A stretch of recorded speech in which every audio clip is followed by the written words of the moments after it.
Fala galera, tudo bem com vocês? Desejo a todos um bom dia, uma boa tarde, uma boa noite, dependendo do horário que vocês estão assistindo a nossa aula. Estamos aqui para dar seguimento às nossas aulas de ciência política, né? Em razão aí, infelizmente, do imprevisto que aconteceu ontem, né? Que eu não pude fazer o ao vivo com vocês, né, em razão aí da questão da internet.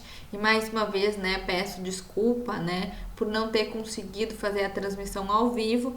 Né, eu gravei este vídeo, né, a nossa aula então hoje ela vai ser por meio deste vídeo, que inclusive, né, muitos de vocês, né, concordaram, né, acataram com a sugestão de que eu fizesse o vídeo para debater nesse primeiro momento, né, a teoria e as questões do Thomas Hobbes. Tá bem? Então, esse primeiro vídeo, né, nessa primeira parte da nossa aula, está programada para fazermos isso, né? Pegarmos aquelas questões de Thomas Hobbes, né, que eu passei para vocês lá na nossa última aula presencial e respondê-las, né? A ideia da aula de ontem era justamente isso, né? Que a gente conseguisse fazer um diálogo e eu ouvisse você sobre essas questões, principalmente sobre a última questão, né? Eu queria gerar um debate, né, por meio da teoria de Thomas Hobbes, tá? Na impossibilidade, infelizmente, de fazer isso, eu já adianto, né, que o nosso vídeo ele vai ser um pouco mais curto, né, em relação à aula ou à programação de ontem, e em razão que vai ser meio monólogo, né? Vocês vão estar o tempo inteiro me ouvindo falar e eu não vou ter o retorno de vocês, né, se estão acompanhando, se está muito rápido, para sanar qualquer tipo de dúvida, tá? Eu não gosto de fazer muito assim, mas, né, espero que na semana que vem a gente consiga fazer ao vivo, né, para a gente conseguir dialogar. Então, nesse momento, o que eu quero de vocês, né? Que vocês peguem o nosso material de ciência política. Se vocês têm anotado as questões daquela aula, né? Peguem as questões, né? Se não, no slide que eu disponibilizei no portal, né? A gente tem aí as questões da semana passada, tá? Algumas observações. Eu já havia dito para vocês que eu não gosto muito de lidar com slides, né? Tanto que se vocês forem ver, os nossos slides são 4, né? Somente 4 que eu fiz para trabalhar a teoria do Thomas Hobbes. E fiz porque eu acho que essa distância, né, nos impossibilita de conversar melhor. Então eu acho essencial que a gente tenha um material de apoio para vocês conseguirem acompanhar na ausência do quadro, né? Como eu não tenho quadro para escrever, para anotar, eu acho que esses slides eles vão dar um suporte bem bacana para vocês conseguirem compreender melhor a nossa aula. Também gostaria de dizer que eu esqueci de anotar ali nos slides a pergunta de número 5, né, que é relacionar medo e esperança. Eram 6 perguntas e eu coloquei 5 ali no primeiro slide, tá? Mas no decorrer desses 4 slides que a gente vai tentar responder as perguntas, eu menciono medo e esperança, né? Eu só esqueci de colocar aí no primeiro slide, tá? Mas não tem problema, a gente vai falar sobre essa questão também, tá? Então, caderno na mão, lápis, estojo, tudo certo. Peguem um mate de vocês, façam um café, peguem uma aula, né? Fiquem confortáveis aí na cadeira de vocês. Afasta o celular, né? Evitem contato com o WhatsApp, com o Facebook, né? Que nesse modo online eu sei que o celular chama bem mais atenção do que se a gente estivesse na sala de aula, né? E sejam todos muito bem-vindas e muito bem-vindos na nossa aula de ciência política. Então, o nosso tema desse primeiro momento é falar daquelas questões da teoria de Thomas Hobbes, que a gente viu é o nosso primeiro contratualista, né? É por ele que a gente vai começar a estudar um pouquinho da teoria do Estado, né? E eu aí tinha deixado as perguntas, então, para vocês.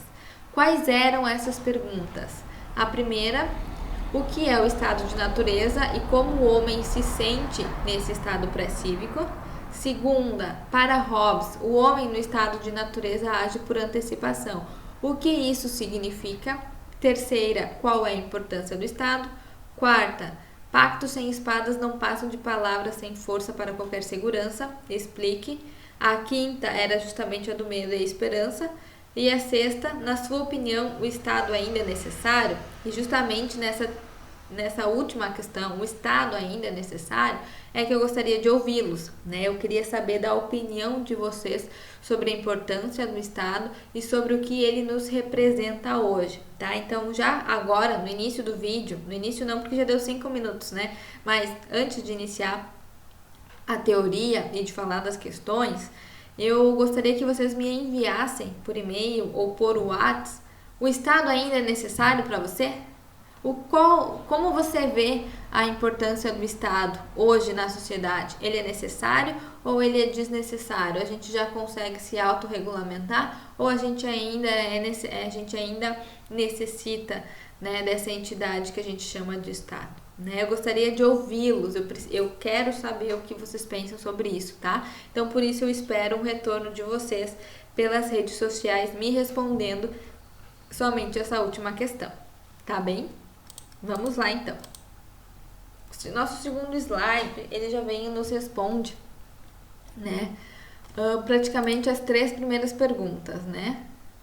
O estado de natureza, o que é o estado de natureza, porque o homem age por antecipação e qual é a importância do estado.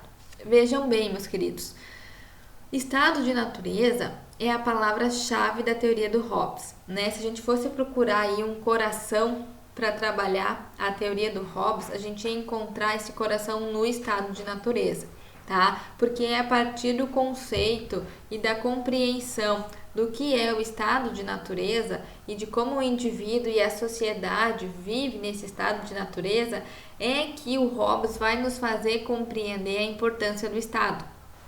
Né? A gente vai ver, vocês vão perceber que nesse estado de natureza não existe estado, né? Não existe esse estado da forma como a gente conhece, né? Essa terceira pessoa que vem regulamentar a sociedade, que vem aplicar o direito, que vem trazer segurança, proteção para essa sociedade, né? No estado de natureza não existe esse estado, por isso que ele é chamado também de estado pré-cívico, né? Estado pré-cívico significa antes desse estado como a gente conhece hoje, né? Com essas bases conceituais que a gente conhece o estado. Então, no estado de natureza, a gente tem a ausência desse estado. E o Hobbes justamente vai trabalhar esse estado de natureza para primeiro, como eu havia dito, né, demonstrar como o indivíduo é, como o indivíduo age dentro desse estado de natureza e por meio disso ele vai nos fazer compreender a importância do Estado, a importância de criar o Estado, a importância de surgir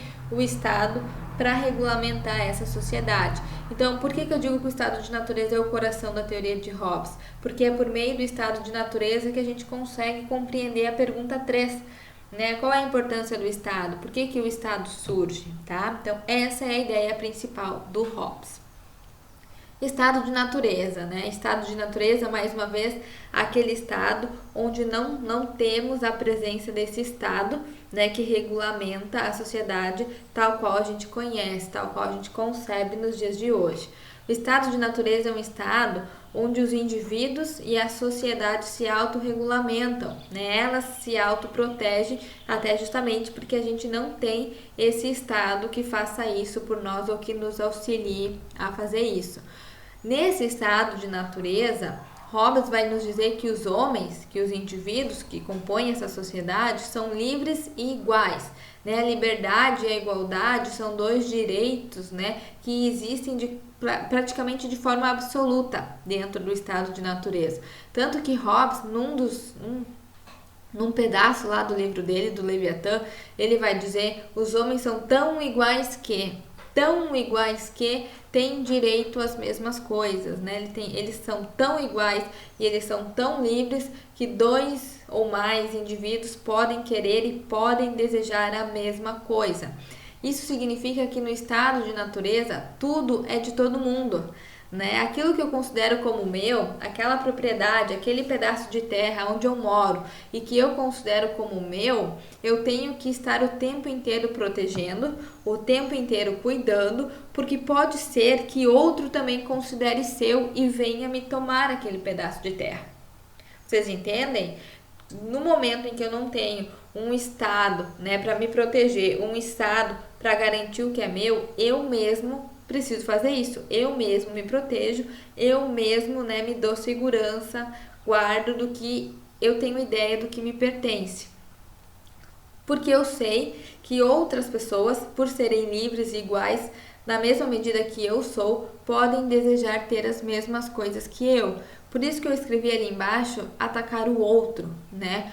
Nesse espírito aí de desconfiança, de insegurança, né, do que é meu, pode me ser tomado a qualquer momento, o indivíduo, ele sempre vai pensar em atacar o outro, né? Ele ataca o outro para se proteger, para se autopreservar. Então vejam bem, eu não tenho um estado para me proteger, e na ausência desse estado que deveria me dar segurança, eu mesmo me dou segurança, eu mesmo me protejo. E muitas vezes, e na grande maioria das vezes, eu vou me proteger atacando os outros, né? Essa é a forma de proteção que a gente vai encontrar no estado robesiano, né? Atacar os outros para que eu não seja atacada e que não me tirem as coisas que eu acredito que me pertençam, tá? Então, para que eu não seja morta, né? Para que não me tirem a minha vida, para que não me tirem o lugar onde eu moro, para que não me tirem um pedaço de terra meu, eu sempre vou estar me protegendo na medida em que eu vou estar atacando quando eu me sentir ameaçada. O Hobbes vai nos dizer isso e ele vai trabalhar esse estado de natureza para nos dizer assim: não é bom viver no estado de natureza. Homem nenhum é feliz no estado de natureza. Imagine quem queria gostar de viver num estado que o tempo inteiro a gente precisa estar com os olhos arregalados para nos proteger, para nos cuidar, porque a qualquer momento alguém pode vir, né, e me agredir, me matar, né, me tirar algo que me pertence, né? Então é um estado totalmente de insegurança, de desconfiança, de infelicidade, né? Thomas Hobbes vai chegar a dizer que nem vida a gente pode considerar que exista dentro desse estado de natureza, né? É uma sociedade que vive completamente do caos e da violência, né? Extrema violência, né? E essa violência justamente ela se justifica em nome da proteção de cada um, né? A violência existe dentro desse estado de natureza em nome da proteção que cada indivíduo vai ter que se dar a si próprio. Por isso também eu coloquei ali para vocês que o estado de natureza é um estado de confrontos e disputas, onde cada um fará o necessário para sobreviver. Guerra de todos contra todos, né? Hobbes vai dizer aí, né, que vai virar uma guerra generalizada de todos contra todos, sempre entendendo, né, compreendendo isso como em busca da sua própria segurança. E Hobbes também vai nos dizer que o homem é lobo do próprio homem, né? O homem é lobo do próprio homem. Por que ele nos diz isso? Thomas Hobbes nos diz isso justamente para dizer, né, que o homem ele sempre está preparado para atacar o outro e se autoproteger, né? Justamente mesclando ainda com uma ideia aí de instinto, né? O homem é lobo do próprio homem, né? O homem, para se autoproteger, ele ataca, né? Ele vive em torno de ameaças, né? E ele também busca ameaçar na medida em que ele também vai atacar os demais. E aí vem a questão da antecipação, né? Por que o homem age por antecipação? O que significa dizer que o homem age por antecipação? Vejam, né? O indivíduo nesse estado de natureza é um indivíduo com medo. É um indivíduo inseguro, né? Motivado, movido o tempo inteiro por desconfiança, né? Que tipo de desconfiança, prof? Não entendi, como assim? Né? Desconfiança, né? Que eu estou aqui dentro da minha casa conversando com vocês, dando aula para vocês e a qualquer momento alguém pode entrar aqui e dizer que essa casa não é minha, que essa casa pertence a outra pessoa que não a mim, né? Sempre lembrando, né? Todos são tão iguais que têm direito à mesma coisa. E para Hobbes, né? Eu indivíduo nesse estado de natureza, eu não vou ficar aqui conversando com vocês e esperando alguém entrar aqui dentro de casa e me atacar, né? Porque eu sou racional, eu sei, eu compreendo, né, que eu vivo sob ameaça. Eu entendo que a qualquer momento alguém pode me atacar. E eu não sou boba. Eu não vou ficar aqui esperando ser atacada, certo? Então, o que o Hobbes vai dizer? Que vai dizer que nesse estado, e aí que vai gerar mais guerra, mais caos, o homem age por antecipação. Ele se antecipa no ataque, né? Quando ele Quando ele se sente ameaçado, quando ele se sente que pode ser atacado, ele vai e ataca primeiro para afastar esse tipo de ameaça, né? E para garantir a sua própria segurança. Então, como eu não tenho esse Estado, né, essa entidade que é o Estado, para me dar segurança, eu mesmo me dou segurança. Como eu faço isso? Afastando as ameaças, afastando os possíveis ataques. E eu faço isso por antecipação, eu me antecipo, né? Eu ataco as pessoas que estão mais próximas de mim primeiro, e esse ataque ele é fundamentado na busca da proteção, na busca da minha segurança e da minha proteção. E Hobbes ainda vai um pouco além nessa questão, e ele vai dizer que quando os indivíduos se unem em prol de algum objetivo, né? Não no momento do ataque, mas ao contrário, se unem, Hobbes vai dizer que ele se une por alto interesse, né? Como se o homem, esse sujeito do estado de natureza, ele fosse egoísta, ele fosse auto-interessado. Então, tudo que ele faz em seu nome próprio, né? Eu só vou me unir com outra pessoa porque essa união vai me trazer um benefício próprio, né? Então, a gente vai perceber aí que no estado de Hobbes, justamente por essa plena liberdade, por essa plena igualdade que eles possuem, a gente vai ver desaparecer o instinto de solidariedade, né? De fraternidade, de pensar a sociedade como um todo e num bem comum como finalidade da sociedade, né? O indivíduo de Hobbes, ele não pensa assim, ele pensa no seu próprio bem. Então, no momento, ou ele ataca para se proteger, ou ele se une com outras pessoas sempre pensando no seu próprio bem, no seu próprio benefício, né? Aquela união, né? Aquela atividade, enfim, né? Aquilo que eu vou fazer com o outro, eu vou fazer porque aquilo me trará um benefício, né? Então o Hobbes, esse sujeito do Hobbes, ele vai ser aquele sujeito que vai instrumentalizar as pessoas, né? Eu utilizo as pessoas em meu benefício próprio e no momento que eu me sinto ameaçado ou sob, né, um ataque, eu ataco primeiro, eu me antecipo, né, para me proteger, sempre buscando me proteger. Isso significa agir por antecipação. Compreenderam? Espero que sim, né? Espero que estejam conseguindo acompanhar essa teoria do Hobbes. E aí eu coloquei depois para vocês o fim do conflito, né? Como que esse estado se termina, né? Como que esse momento aí de caos da sociedade vai se encerrar, né? Como que se dá fim ao conflito? O fim do conflito vai se dar justamente pelo contrato social, pelo contrato hipotético que os sujeitos da sociedade vão assinar e desse contrato social vai fazer nascer o Estado, né? Eu já havia falado para vocês, contratualista vem de contrato social ou pacto social, como às vezes a gente vai encontrar, né? Esses indivíduos, percebendo o caos e a insegurança, a desconfiança, o horror que é viver num estado de natureza, eles optam em assinar um contrato, né, o contrato social, e que desse contrato eles concordam em fazer nascer o Estado. Por meio desse consentimento, o que esses indivíduos estão fazendo? Eles estão cedendo um pouco dessa liberdade e um pouco dessa igualdade para formar o Estado.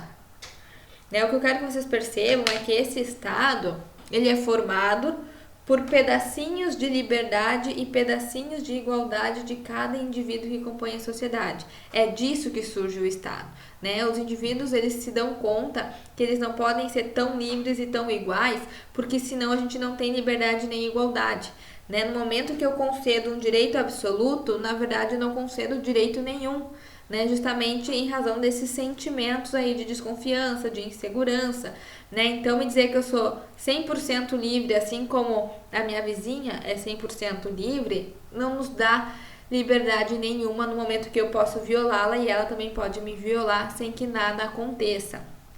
Então, diante, né, dessa constatação, os indivíduos vão ceder um pouco de sua liberdade e um pouco de sua igualdade e com esses pedaços, né, se unindo, vai formar o que a gente chama de Estado. Tá? Isso é o pacto social, o contrato social hipotético que os indivíduos assinam para surgir o Estado. Então vejam bem, né? O nosso Estado, ele é formado, ele surge por meio da nossa liberdade e por meio da nossa igualdade, né? A gente cede isso ao Estado e por meio, né, dessa liberdade que a gente entrega, ele vai nos proteger e nos regulamentar, né? Eu não sou mais tão igual, eu não sou mais tão livre porque eu cedo uma parcela dessa minha liberdade para o Estado.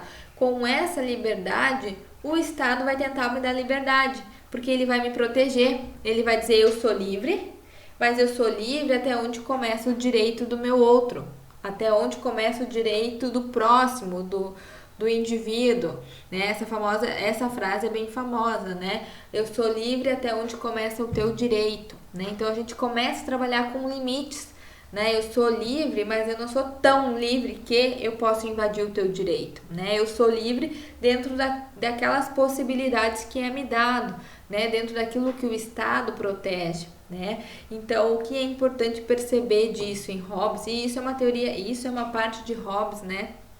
Que eu acho que a gente precisa refletir bastante e adotar nos nossos dias de hoje, né? O Estado, ele nos dá liberdade com aquela restrição da liberdade que a gente deu para o Estado, para que a gente pudesse formar o Estado, né? Então eu preciso que isso fique claro para vocês. O Estado, ele surge para Hobbes quando os indivíduos, né, por meio do contrato social, concordam em ceder uma parcela de sua liberdade, uma parcela de sua igualdade para o Estado. E com isso o Estado surge e ele passa a nos regulamentar, né? Ele passa a me garantir liberdade, não aquela plena liberdade, mas uma liberdade que, a contrário senso, eu consigo de fato exercer a minha liberdade. É o próprio limite da liberdade que vai garantir a liberdade de viver em paz e em segurança na sociedade. Eu escrevi ali para vocês a transição do estado de natureza para o estado civil, que é o estado concebido então como a gente conhece, ocorre por meio de um contrato, que é o contrato social hipotético, firmado entre os indivíduos da sociedade, que abdicam uma parcela de sua liberdade em prol da liberdade de todos, né? Era isso então que eu expliquei para vocês. E aí a gente pula para a próxima pergunta, né? Afinal, então, qual é o papel principal do Estado? Qual é a importância desse Estado hobbesiano que surge? É garantir segurança e paz na sociedade, né? Lembrando sempre que o estado de natureza é um estado de caos, de guerra, de desconfiança, de violência, é um estado onde o sujeito, onde o indivíduo não é feliz, né? Não se tem perspectiva de vida num estado de natureza. Então a principal função, o principal objetivo desse Estado é garantir segurança e paz para aquela sociedade. Agora o Estado vai regulamentar, o Estado vai ser aquela pessoa, a terceira pessoa que vai nos proteger. Isso significa que eu não preciso mais me sentir ameaçada o tempo inteiro e sair atacando todo mundo.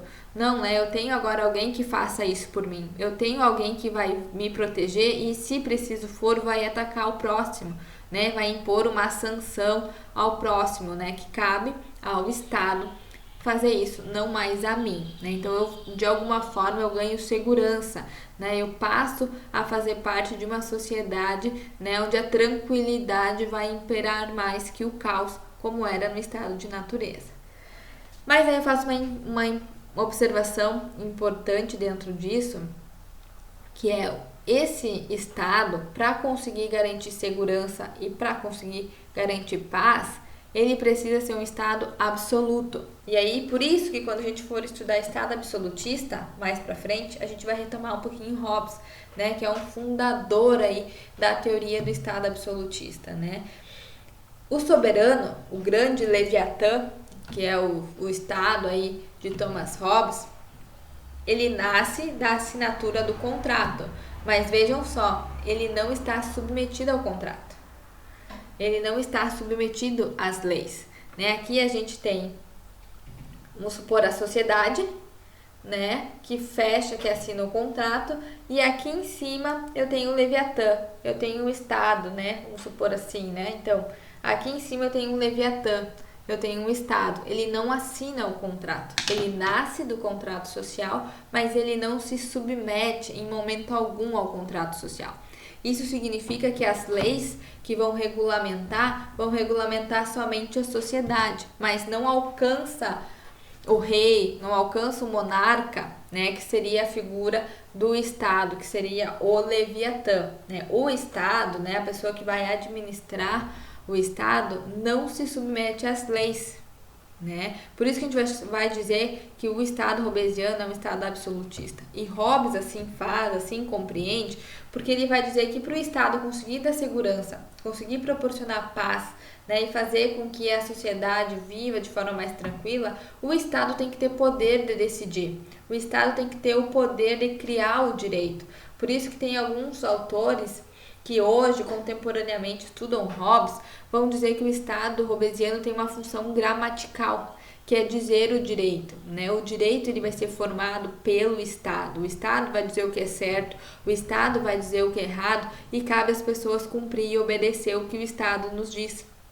Sempre lembrando que o Estado apenas diz, né? O cria e diz o direito, mas o Estado não está submetido àquilo que ele cria, aquele direito que ele estabelece na sociedade, né? Ele é isento, né, desse direito. E lembrando mais uma vez, né, que isso para Hobbes somente é possível. O Estado absolutista ele é importante, né, para conseguir dar segurança e paz na sociedade, para impor limites. E só vai conseguir impor limites na medida em que ele for ilimitado, né? Aquela ideia, aquele conceito de soberania absoluta de Jean Bodin que a gente falava em aula, né? Eu só vou conseguir limitar a sociedade se eu for ilimitado para isso, né? Eu preciso ter plenos poderes, tomar decisões, fazer leis, né, de forma livre, de forma absoluta, né, sem que nada me condicione. Somente assim eu consigo alcançar a segurança e alcançar a paz na sociedade. Entenderam?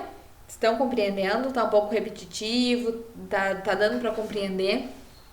Espero que sim, né? Qualquer coisa, fico aí no aguardo do feedback de vocês, né, mais tarde após a nossa aula.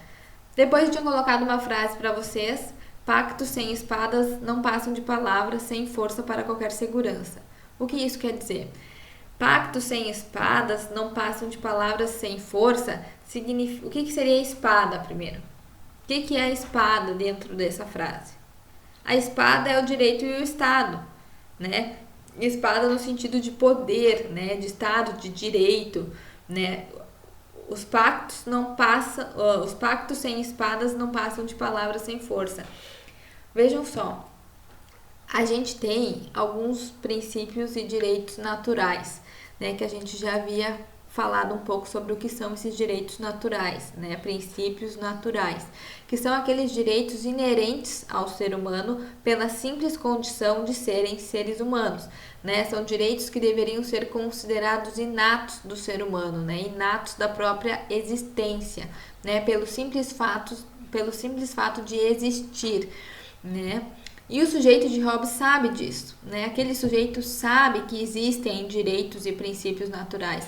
Naquele texto que eu passei para vocês lerem, eles falam em leis naturais, né? Então o sujeito sabe que existe lei da vida, lei que se refere à proteção, à segurança, né? À liberdade, que são direitos inatos e que, portanto, por serem inatos, a gente deveria proteger, preservar, ao invés de ameaçar, né? Ao invés de destruir. Só que se eu não tenho nenhum direito que obrigue a isso, em nome da minha preservação, da minha proteção, não necessariamente eu vá seguir esses princípios de lei de natureza, esses direitos naturais. Eu sei que a vida é um direito natural, é um direito inato que me é concedido e eu tenho o direito de ter vida pela minha simples condição de ter vida. Né? Ninguém pode vir e me tirar a minha vida, né? Me matar, porque é um direito natural, é uma lei natural que me pertence. O indivíduo de Hobbes entende, ele tem essa compreensão, mas naquele estado de natureza a gente não tem um direito que obrigue ele a seguir essas leis da natureza, né? Ele segue se quer, se não quer não segue, e a gente não tem aí um direito para regulamentar, um direito para impor, né? Tudo passa de uma questão de moral do sujeito, né? A moral do sujeito em seguir ou não seguir aquilo. Então, o pacto sem espadas não passam de palavras sem força, quer dizer o quê? Né? Que se a gente tem direitos naturais, que seriam esses pactos, e que não forem acompanhados pelo direito, né, no direito, e não forem regulamentados por esse Estado, eles não vão ter poder nenhum, eles não vão ter força nenhuma para serem aplicados na sociedade, né, para que eles sejam preservados, para que eles sejam garantidos na sociedade. Então essa frase vai nos dizer, nessa concepção de Hobbes, que eu só tenho os meus direitos preservados de proteção, de segurança, de vida, de liberdade, de igualdade, porque o direito me garante isso, porque o Estado, por meio do direito, me garante isso. Né? E que se não fosse essa espada me garantindo, muito provavelmente pela moral do sujeito, né, pela moral que o sujeito tem, ele não iria acatar e ele iria, né, me atacar e me destruir. Então, isso que essa frase significa. E o direito, né, nessa concepção, já avança um pouco, o direito ele é bastante importante, eu já havia dito isso para vocês, porque ele molda as nossas condutas, né? A gente vive, né, dentro aí de um regramento que o Estado molda o nosso modo de agir, né? O direito é como o dever ser, né, da nossa sociedade. Tem um caso, né, que foi objeto de estudo de um filósofo, professor filósofo da PUC em São Paulo, que ele disse assim: dentro da faculdade não tinha placa de velocidade, né? As pessoas andavam a 60 por hora, 70 por hora, 50 por hora dentro do espaço universitário, né? Então muitas pessoas estavam o tempo inteiro em constante ameaça de ser atropelado, porque tinha um círculo muito grande, um fluxo muito grande de pessoas caminhando nas ruas, né? E os carros andando muito rápido.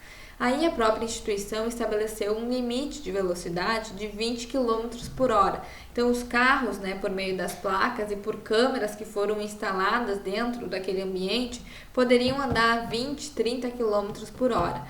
Depois de um tempo se avaliou para ver se aqueles indivíduos estavam andando a 30 por hora, né? Se fez a coleta aí das câmeras, se analisou no meio desse estudo que foi feito para ver se essas placas tinham gerado o resultado que era esperado.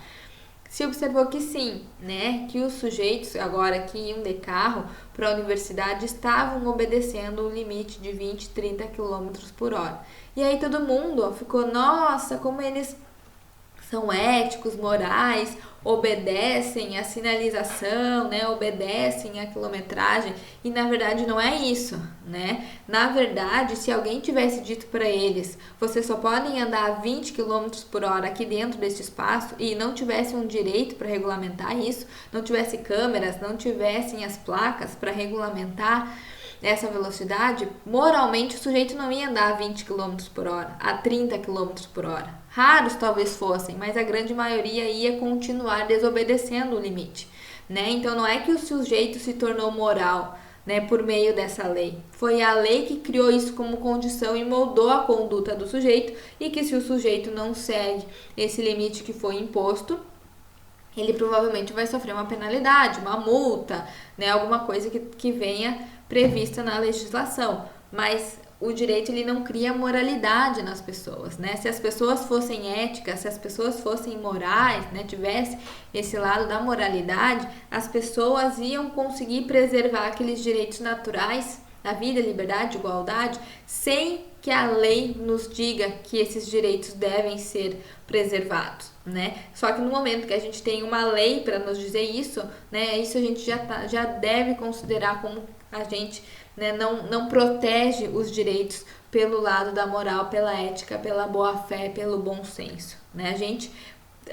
A gente acata o direito, né, e a gente entende que não pode matar outra pessoa porque a lei nos diz isso, né? O Estado nos diz isso, e não pelo nosso instinto de moralidade. E aí eu falo isso para falar da última...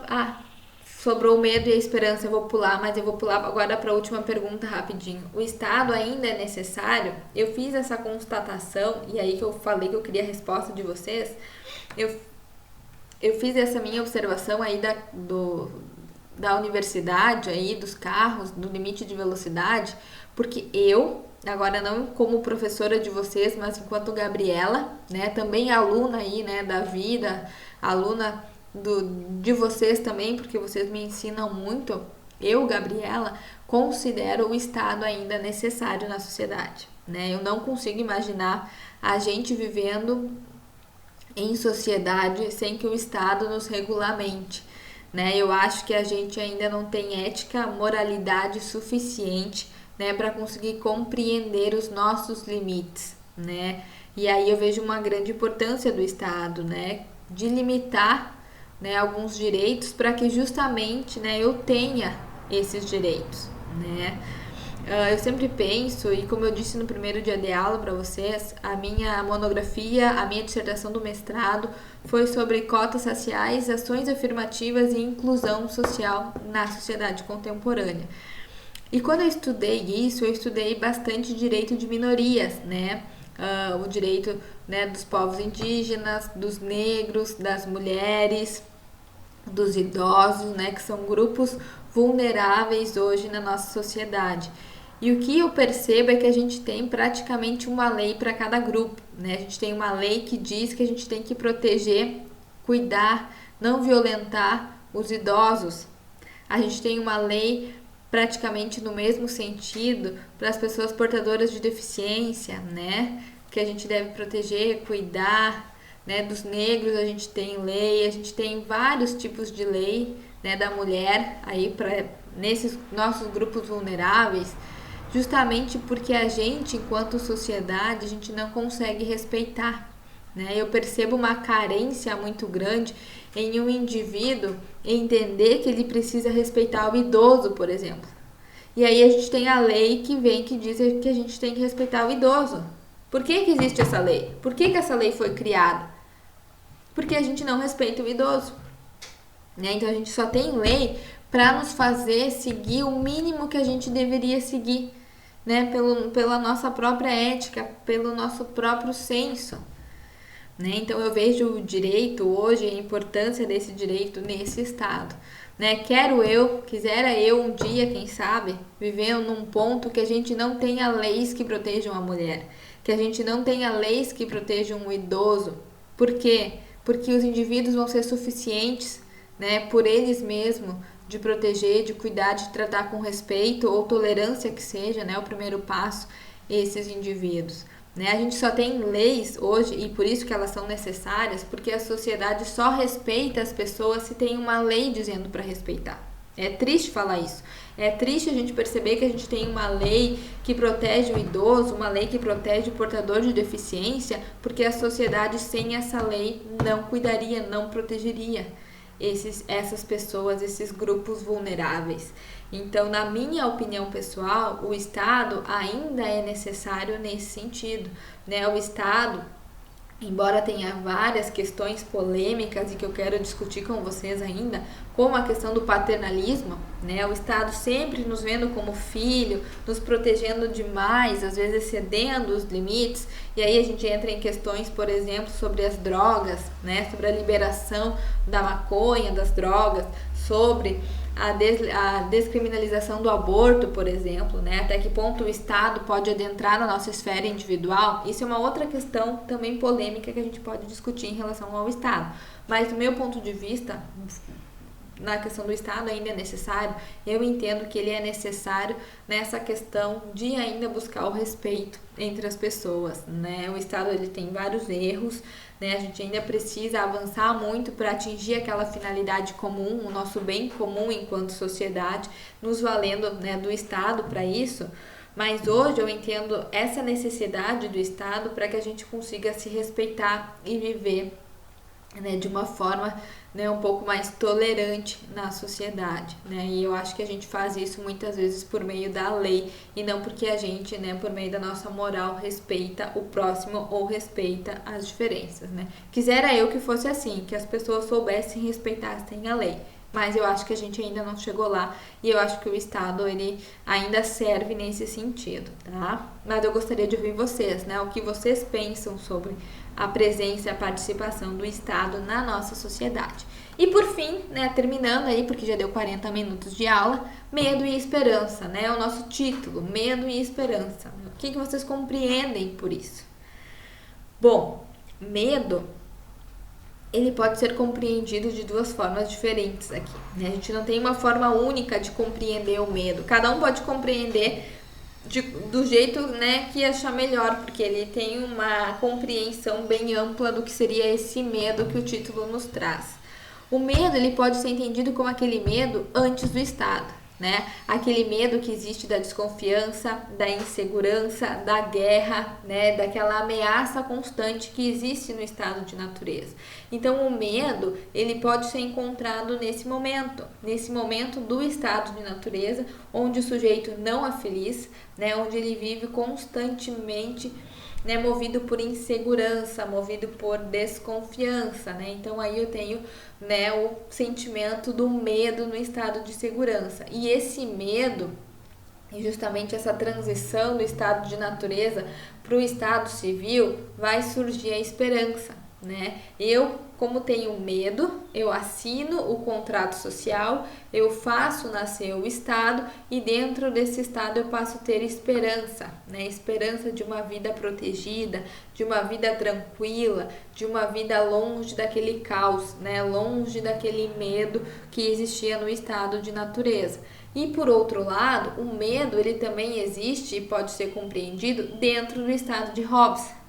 Né? Como assim? Eu disse para vocês que o estado de Hobbes é um estado absolutista que não se submete à lei, né? Ele está acima das leis. Então, o estado de Hobbes ele pode ser muito violento, né? Se você não segue as regras, se você, né, desobedece as regras, desobedece o direito imposto pelo Estado, você poderá sofrer severas sanções do Estado, né? Inclusive pena de morte, né, pena física. Então o Estado ele pode ser bastante violento em prol da segurança também. Então os sujeitos eles também podem viver com um sentimento de medo dentro do Estado, né? Mas agora é medo do próprio Estado que eles criaram. E também movido pela esperança, né? De que se eles andarem no direito, obedecerem o direito, né? Eles vão ter essa vida protegida. E é o que eu termino, né? Esse momento da aula de hoje, para dizer para vocês, né? Que esse estado de Hobbes, com base nessa ideia de medo e da função aí do Estado, é um estado que não gosta muito da pluralidade, né? Da ideia de movimentos sociais, da diferença, né? Por quê? Por que o estado absolutista não gosta de dar vozes às pessoas da sociedade? Porque tem medo que volte, né, a surgir, volte a acontecer as guerras, né? Em razão das ideologias, dos pensamentos serem diferentes, né, o Estado absolutista, o Leviatã, tem medo que as pessoas comecem a divergir novamente, né, e se impere o caos. Então, o Leviatã, o nosso Estado, ele vai dizer o direito e criar o regramento para aquela sociedade, sempre buscando unificar o máximo possível, porque por meio dessa unificação de pensamentos, de ser, né, a gente tem menos caos e a gente, como consequência, tem mais segurança, tá? Então, por hora era isso, né? A nossa aula sobre Hobbes. Estou à disposição de vocês para qualquer dúvida, tá bem? Um grande beijo.